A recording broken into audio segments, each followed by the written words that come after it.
இந்த கிளாசிக் 650 வாங்குறதுக்கு முன்னாடி இந்த வீடியோவை மறக்காம பாருங்க. ஃபர்ஸ்ட் விஷயம், இந்த வண்டியோட வெயிட் ஓவராலா 243 கிலோ இருக்கனால வண்டி ரொம்பவே வெயிட்டா இருக்கு. இனிஷியலா நீங்க ஸ்டார்ட் பண்ணி ஏறி உட்கார்ந்தீங்க அப்படின்னா வெயிட் நல்லாவே ஃபீல் ஆகுது.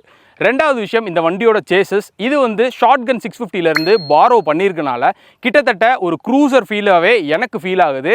அது மட்டும் இல்லாமல் ஃபெண்டர்ஸ்லாம் நல்ல ஒரு கேப்ஸ் இருக்கனால இது ஒரு கிளாசிக் ரெட்ரோ மாதிரியே பார்க்குறதுக்கு ஃபீல் இல்லை.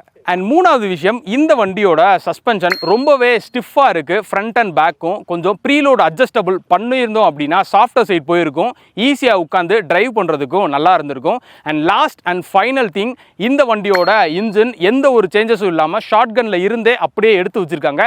நல்லா லீனியராக பவர் ப்ரொடியூஸ் ஆகுது. ஆனால் இருந்தாலும் கிளாசிக் ரெட்ரோ மோட்டார் சைக்கிளுக்கு ஏற்ற மாதிரி ஒரு கேரக்டரில் இந்த இன்ஜினை மேக் பண்ணியிருந்தாங்கன்னா இன்னும் நல்லா இருந்திருக்கும். ஸோ இதோட ஃபுல் வீடியோ வந்து நம்ம யூடியூப் சேனல் ரன் ஆகிட்டு இருக்கு, போய் செக் பண்ணி பாருங்கள். மறக்காமல் மோட்டோகிராஃபிக்கை ஃபாலோ பண்ணிடுங்க.